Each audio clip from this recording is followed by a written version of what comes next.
आज भारत के भूगोल में भारत का परिचय है। तो भारत एक प्राचीन सभ्यता है, हजारों साल का इतिहास है भारत का। भारत के नाम को देखें तो आर्यवर्त भारत को कहा जाता है, क्योंकि भारतीयों को आर्य कहा जाता है, तो इसलिए भारत को आर्यवर्त कहा जाता है, आर्यों का देश है। भारतवर्ष भी नाम है, राजा भरत हुए थे तो उनके नाम से भारतवर्ष भी इसको कहा जाता है। हिंदुस्तान हमको ईरान के लोगों ने कहा था। ईरान में पहले पारसी लोग रहते थे, अब तो एक शिया मुस्लिम देश है ईरान, लेकिन पहले पारसी लोग रहते थे और उन्होंने हमको हिंदू और हिंदुस्तान ये दोनों नाम ईरान वालों ने दिए थे हमको, पारसियों ने। इंडिया हमको रोमन या ग्रीक लोगों ने कहा है, यानी कि यूरोप के लोगों ने हमको इंडिया कहा है। भौगोलिक स्थिति देखें तो पूर्वी गोलार्ध में है। जैसे ये पृथ्वी है तो इसको बराबर दो भागों में ये इक्वेटर कहा जाता है, इस रेखा को, इसको भूमध्य रेखा कहा जाता है। तो ये जो है ये उत्तरी गोलार्ध हो जाता है, ये आपका नॉर्थ पोल हो गया, ये साउथ पोल हो गया। और तो भारत की स्थिति लगभग यहाँ पर है इस तरह से। तो ये जो है उत्तर और पूर्वी गोलार्ध में है। भारत की स्थिति क्या है? उत्तर पूर्वी गोलार्ध में। एशिया महाद्वीप में है हम। अक्षांशीय विस्तार हमारा 8 डिग्री 4 मिनट से लेके 37 डिग्री 6 मिनट तक है। अक्षांश देशांतर अभी आगे हम देखेंगे। और उत्तर से अगर जो हम दक्षिण का विस्तार देखें तो 3214 किलोमीटर है, यानी कि यहाँ से लेके उत्तर से लेके दक्षिण तक का। देशांतरीय विस्तार ये पूरब से पश्चिम में होता है, तो 68 डिग्री 7 मिनट से लेके 97 डिग्री 25 मिनट तक ये पूरब से पश्चिम का विस्तार हमारा लगभग 2933 किलोमीटर है। पूरब में सबसे पूर्वी बिंदु हमारा किबिथू है, ये अरुणाचल में है। सबसे पश्चिमी बिंदु गौरमाता है, ये गुजरात में है। उत्तर में हमारा इंदिरा कौल जम्मू कश्मीर में सबसे उत्तरी बिंदु है, और कन्याकुमारी तमिलनाडु में मुख्य भूमि में हमारा सबसे दक्षिणी बिंदु है। और ये मुख्य भूमि में है जो ये कन्याकुमारी है, लेकिन अगर हम अंडमान निकोबार में देखें तो इंदिरा पॉइंट हमारा सबसे दक्षिणी बिंदु माना जाता है। भारत का कुल क्षेत्रफल जो है 32.8 लाख 32,87,263 किलोमीटर है। पूरे विश्व के क्षेत्रफल का 2.42% ये है कुल क्षेत्रफल का, विश्व के क्षेत्रफल का। भारत की आकृति चतुष्कोणीय है। भारत की मुख्य भूमि की आकृति जो है चकोर टाइप की है, चतुष्कोणीय कहेंगे। भारत का मानक समय उत्तर प्रदेश के इलाहाबाद के नैनी नामक स्थान से लिया जाता है। तो ये हमें देखना है कि जैसे विश्व का समय है तो ये 0 डिग्री देशांतर रेखा से लिया जाता है, जो GMT लंदन से होकर गुजरती है। लेकिन भारत का जो समय है, भारत का समय जो है 82.5 डिग्री देशांतर रेखा से लिया जाता है, जो कि इलाहाबाद की नैनी से होकर के गुजरती है। ये दिखा रखा है, ये 82.5 डिग्री है हमारा पूर्वी देशांतर, और ये इस तरह से यहाँ पर जो है ये दिखा रखा है। तो ये उत्तर पूरब की पूरी सीमा भी दिखा रखी है कि उत्तर पश्चिम से पूरब की लंबाई, उत्तर से दक्षिण की लंबाई, ये हम देख सकते हैं यहाँ पर। और बाकी हर देश के साथ हमारी, जैसे पाकिस्तान की हमारी सीमा 3323 किलोमीटर है, अफगानिस्तान के साथ हमारी सीमा 106 किलोमीटर है, चीन के साथ 3488 किलोमीटर है, बांग्लादेश के साथ हमारी सबसे लंबी सीमा लगती है 4096 किलोमीटर है, और अफगानिस्तान के साथ हमारी सबसे कम सीमा लगती है 106 किलोमीटर। हालांकि ये जो POK है अभी ये फिलहाल पाकिस्तान के पास है, ये वाला एरिया हमारा, तो अफगानिस्तान से यहीं से लगती है हमारी सीमा, लेकिन भारत का हिस्सा है तो हम इसको लेंगे वापस। बाकी म्यांमार से भी हमारी, म्यांमार वर्मा भी कहते थे इसको पहले, तो म्यांमार से भी हमारी सीमा 1643 किलोमीटर लगती है। तो ये मैप जरूर आपके पास एक राजनीतिक मानचित्र होना चाहिए, जिससे कि आप ठीक से चीज़ों को समझ सकें। उसमें पूरी डिटेल होगी, ये थोड़ा सा इसमें, ये अंडमान निकोबार है। और ये दक्षिणी बिंदु जो अभी हमने देखा था, इंदिरा पॉइंट जो है ये यहाँ पर है। अंतिम बिंदु जो है ये जो हमारा कार निकोबार है या ग्रेट निकोबार द्वीप जो है, ये अंतिम द्वीप है हमारा, ये ग्रेट निकोबार द्वीप है यहाँ पर, और इसके ऊपर इंदिरा पॉइंट है। तो ये हमारा सबसे दक्षिणी बिंदु है। लेकिन जो है ये कन्याकुमारी, ये मुख्य भूमि कहते हैं। मुख्य भूमि मतलब ये जुड़ी हुई है। तो मुख्य भूमि का अंतिम बिंदु जैसे हमने ऊपर पढ़ा था ये कन्याकुमारी है, लेकिन वैसे भारत का अंतिम बिंदु ये ग्रेट निकोबार द्वीप पर है, ये इंदिरा पॉइंट है। तो अभी डिटेल में आप मैप में और आगे देखेंगे भी इसको। इसके बाद जो कर्क रेखा है वो हमारे 8 राज्यों से होकर के गुजरती है। इन राज्यों का नाम पूछ लिया जाता है, या विकल्प में 4 ही राज्य दे दिए जाते हैं, या एक राज्य अलग से दे देगा, उसमें प्रश्न बन जाता है। तो थोड़ा ध्यान रखें आप। कर्क रेखा दिख जाएगी 23.5 डिग्री। उत्तरी रेखा जो होती है, उत्तरी अक्षांशीय रेखा 23.5 डिग्री कर्क रेखा होती है। भारत की अंतर्राष्ट्रीय जो स्थलीय सीमाएं हैं ये 15,106 किलोमीटर हमारी स्थलीय सीमा है, और जलीय सीमा नीचे हमारा, क्योंकि समुद्र से भी लगे हुए हैं हम, तो 7516 किलोमीटर हमारी जलीय सीमा है, सभी द्वीपों सहित मिला करके है ये। मुख्य भूमि की जलीय सीमा, यानी कि मुख्य भूमि हमने अभी देखी थी अंडमान निकोबार और लक्षद्वीप को छोड़ करके, जो ऊपर हमारा जो मुख्य ज़मीन है उसका 6100 किलोमीटर है, और कुल द्वीपों को भी मिला दिया जाए तो 7516 किलोमीटर है हमारी जलीय सीमा।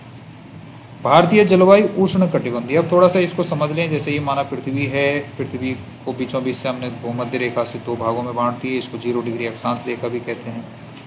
ऐसे ही 0 डिग्री ये है तो 1 2 3 ऐसे ही हमने लगभग 90 रेखाएं इधर खींची हुई हैं, 90 रेखाएं इधर खींची हुई हैं, और सबको हम मिला लेते हैं ऐसे ही। तो ऐसे हम मिला लेते हैं इन रेखाओं को, तो ये 1 डिग्री 2 डिग्री ऐसे ऐसे 90 डिग्री तक होता है यहाँ पर। तो ये अक्षांश रेखाएं हैं, अक्षांश रेखाएं 90 इधर हैं, 90 इधर हैं, तो 180 हो जाती हैं अक्षांश रेखाएं। कुल अक्षांश रेखाएं टोटल 190 हो जाती हैं। झुकी रहती है तो 23.5 इधर, और 23.5 ये कर्क रेखा हो जाती है ऊपर, और 23.5 डिग्री मकर रेखा हो जाती है। तो ये हमें थोड़ा ध्यान में रखना है कि ये पृथ्वी है और इस बीचों बीच में बांट दिया, तो 23.5 यहाँ पर और 23.5 यहाँ। तो ये जो 23.5 है दोनों तरफ, इसके बीच का जो एरिया है ये थोड़ा गर्म एरिया होता है, क्योंकि यहाँ सूर्य की किरणें सीधी पड़ती हैं, तो इसे कौन सा कटिबंध बोल दिया जाता है? उष्ण कटिबंध। उष्ण माने गर्म, और ये ट्रॉपिकल बोल देते हैं इंग्लिश में। तो ये ट्रॉपिकल जोन हो जाता है पृथ्वी के 23.5 बीच में, क्योंकि गर्मी ज़्यादा पड़ती है यहाँ पर, है ना। तो ये ध्यान में रखना है। तो भारत में भी कैसी जलवायु है? उष्ण कटिबंधीय जलवायु है, क्योंकि हम भी 23.5 के बीच में ही आ जाते हैं। हम 6 से शुरू हो जाते हैं। अभी आपने देखा होगा अक्षांशीय विस्तार कहाँ से कहाँ तक था? 6 से 37 तक है भारत का अक्षांशीय विस्तार।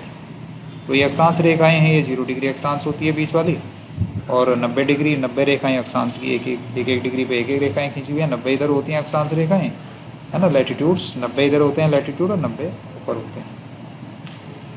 तो भारत कैसी जलवायु में आ जाएगा? उष्ण कटिबंधीय, यहाँ गर्म जलवायु पाई जाती है। भारत का राष्ट्रीय पशु बाघ है, पैंथर टाइग्रिस, और भारतीय का राष्ट्रीय विरासत पशु जो हेरिटेज एनिमल है हमारा, वो हाथी है।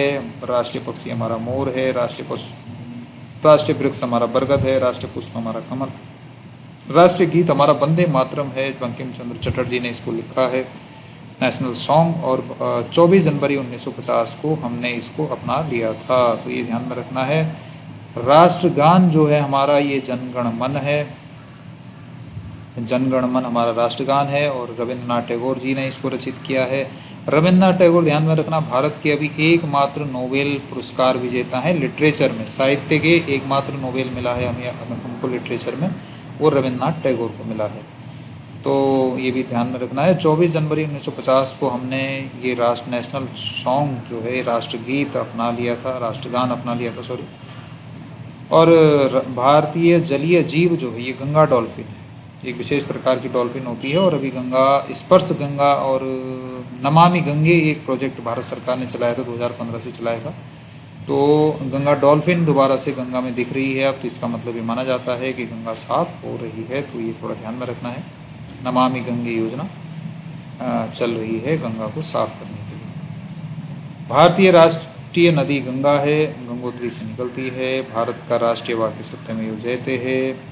राष्ट्रीय भाषा राष्ट्रीय भाषा नहीं है हिंदी, ध्यान में रखना, राजकीय भाषा है, ऑफिशियल लैंग्वेज है ना, ये ध्यान में रखना है। ऑफिशियल लैंग्वेज अलग होती है और राष्ट्रभाषा अलग होती है। राष्ट्रभाषा हमारी कोई भी नहीं है, क्योंकि बहुत सारी भाषाएं बोलते हैं हमारे देश के लोग, तो राष्ट्रभाषा कोई नहीं है, बल्कि राजभाषा है। ध्यान में रखना है, हमारी राजभाषा। राजभाषा में ना ऑफिशियल लैंग्वेज, कामकाज की भाषा, तो इसे राजभाषा कहा जाता है।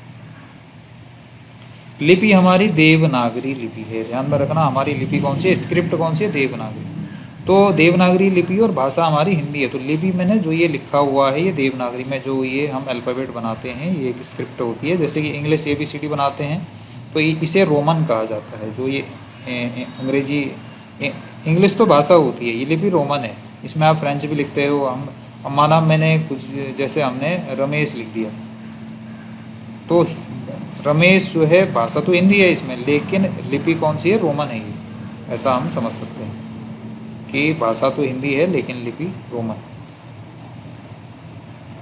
तो ये हमें थोड़ा ध्यान में रहना चाहिए कि देवनागरी लिपि में भी, अब जैसे हमने ये लिख दिया एप्पल, तो एप्पल लिखा हमने, तो भाषा तो इंग्लिश है, ये भाषा तो इंग्लिश है, लेकिन स्क्रिप्ट लिपि कौन सी है? देवनागरी। तो ये लिखा हुआ जो है ये भाषा हिंदी है, लिपि देवनागरी है। तो लिपि में यानी कि स्क्रिप्ट में हम किसी भी भाषा को लिख सकते हैं, ये थोड़ा सा हमें पता होना चाहिए। तो लिपि हमारी देवनागरी है, यानी कि ये लिपि जो लिखी हुई है देवनागरी लिपि है। भारत का राष्ट्रीय चिन्ह अशोक स्तंभ, आपने देखा होगा, चार अशोक के चार शेर हैं, चारों तरफ देख रहे होते हैं, तो हमने सारनाथ अशोक स्तंभ से लिया हुआ है। राष्ट्रीय ध्वज तिरंगा है, 22 जुलाई 1947 को हमने राष्ट्र ध्वज के रूप में इसे स्वीकार किया है। भारत सबसे बड़ा क्षेत्रफल में हमारा राजस्थान हमारा राज्य है, सबसे छोटा क्षेत्रफल में गोवा है, क्षेत्रफल में ध्यान में रखना है। और भारत सबसे बड़ा केंद्र शासित प्रदेश अंडमान निकोबार नहीं रहा है, तो ये लद्दाख हो गया है। थोड़ा सा ये गलत है, यहाँ पर ही थोड़ा पुराना है। तो अब हमने 2019 में हमने लद्दाख को केंद्र शासित प्रदेश बना दिया था। तो लद्दाख आज के समय में सबसे बड़ा क्षेत्रफल वाला केंद्र शासित प्रदेश है, और सबसे छोटा केंद्र शासित प्रदेश क्षेत्रफल में लक्षद्वीप है।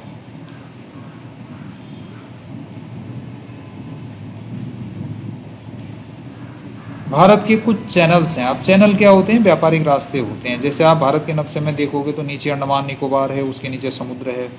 तो यहाँ पे अब जो व्यापारिक लोग, जो ट्रेड, जो जहाज वगैरह आते होंगे, दो आइलैंड के बीच में से निकलते हैं ये ट्रेड रूट्स, तो इनको क्या बोलते हैं? चैनल।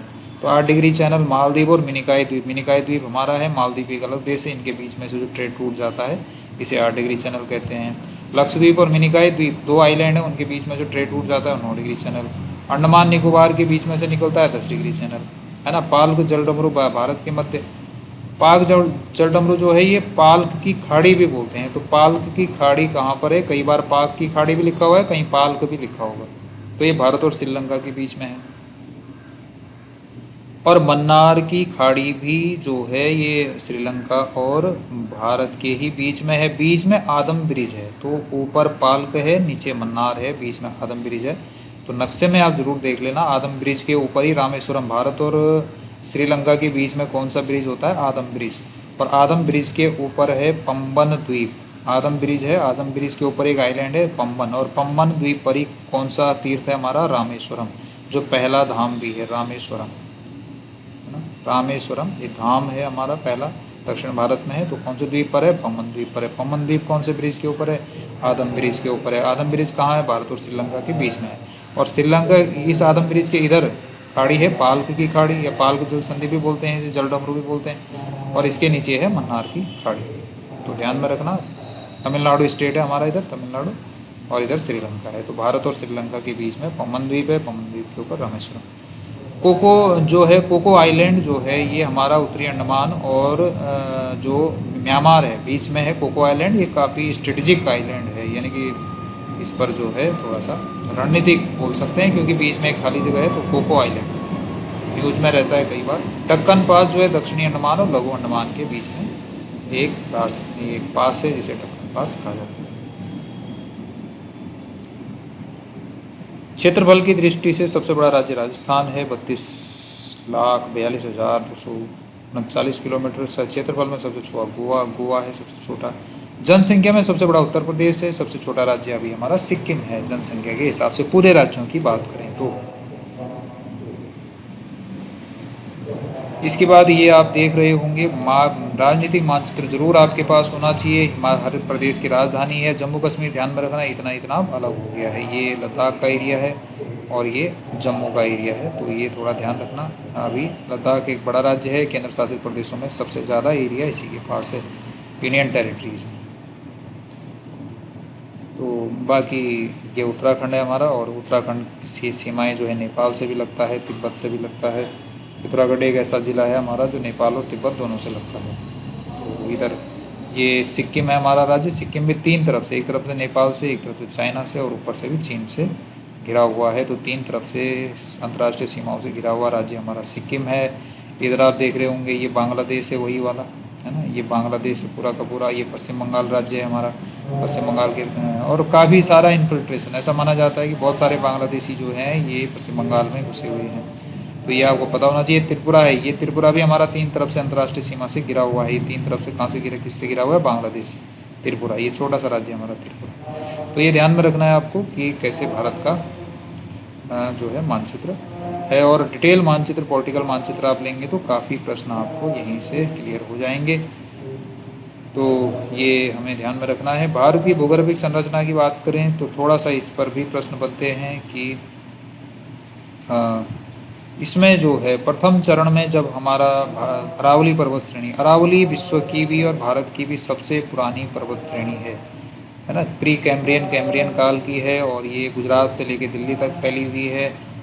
तो माउंट आबू वगैरह इसी श्रेणी में आते हैं। तो अरावली सबसे पुरानी श्रेणी। अभी हम हिमालय पढ़ेंगे तो उसमें थोड़ा सा पर्वत, भारतीय जो प्राकृतिक भारत पढ़ेंगे, अभी भौतिक भारत पढ़ेंगे तो उसमें पर्वत पठार सभी क्लियर हो जाएंगे आपको। द्वितीय चरण में कैलेडोनियन जो युग था उसमें पूर्वी घाट, पश्चिमी घाट, ये पहाड़ बने हमारे। पूर्वी घाट नीचे दक्षिण भारत में है, इनको भी हम अगले चैप्टर में देखेंगे। और हर्षियन युग में विंध्यन, सतपुड़ा, ये हमारा मध्य का पठार है, दक्षिण भारत के पठार, और इसके बीच में ये चीज़ें आती हैं तो इनको भी हम देखेंगे। और हिमालय सबसे अंतिम पर्वत है, सबसे युवा पर्वत भारत का हिमालय है, जो कि हमें हमारे उत्तर में खड़ा है, हमारी मानसूनी जलवायु के लिए जिम्मेदार है। अगर हिमालय नहीं होता तो मानसून भी हमारे देश में नहीं रुक पाता और हमारे देश में इतनी अच्छी अच्छी नदियाँ और इतना अच्छा हमारा जो है भौगोलिक स्थिति हमारी नहीं होती। क्योंकि नदियाँ नहीं होती तो फिर नदी घाटियाँ नहीं होती और सभ्यताएं इस तरह से जो आज हमें गंगा यमुना के मैदान मिले हुए हैं, जिनसे हमें कृषि में उत्पादन मिलता है, वो शायद हिमालय की वजह से ही है। तो हम अभी देखेंगे कि हिमालय कैसे बना था, हिमालय से नदियाँ कैसे बनी, फिर पर्वत कैसे बने, ये हम अगले वाले चैप्टर में अभी आप ये देखेंगे। तो ये भारत का छोटा परिचय था। इसके लिए आपको मैप लेना बहुत ज़रूरी है। एक मैप आप ज़रूर ले लें और मैप से आपको बहुत ही आसानी से चीज़ें समझ में आ जाएंगी। जितने भी बॉर्डर्स हैं हमारे, जब आप मैप में नक्शे में देखेंगे तो इधर आपको पाकिस्तान दिखेगा, पाकिस्तान के साथ में हमारा गुजरात लगा हुआ है, राजस्थान लगा हुआ है, पंजाब लगा हुआ है। पंजाब भी एक काफ़ी बड़ी सीमा पाकिस्तान के साथ लगाता है। उसके बाद जम्मू है और उसके बाद लद्दाख है। तो ये सभी राज्य हमारे किसके साथ लगे हुए हैं? हमारे पाकिस्तान के साथ लगे हुए हैं। इधर जो चीन है ये लद्दाख के साथ भी लगता है, और उसके बाद उत्तराखंड, ये हिमाचल, और उसके बाद उत्तर प्रदेश, नहीं उत्तर प्रदेश के साथ नहीं, इधर नेपाल आ जाता है। तो फिर सिक्किम के साथ है और अरुणाचल के साथ है। तो ये आपको ध्यान में रखना है कि ये कैसे हमारी सीमा बनाते हैं। बाकी मिज़ोरम और नागालैंड, मणिपुर, मिज़ोरम, ये फिर हमारे अब ये सीमा बनाते हैं। म्यांमार एक देश है, बर्मा, अभी सैनिक शासन चल रहा है यहाँ पर भी आर्मी रूल लगा हुआ है। बांग्लादेश में अभी आपने देखा ही है कि किस तरह से तख्ता पलट हो गया है ना। और ये घटनाएं होती हैं तो हर घटना भी आपको तभी समझ में आएंगी, करंट अफेयर्स भी तभी ठीक से समझ में आता है जब हमारा बेस थोड़ा सा क्लियर होता है। तो इसको ये भारत का भूगोल का, भारत का परिचय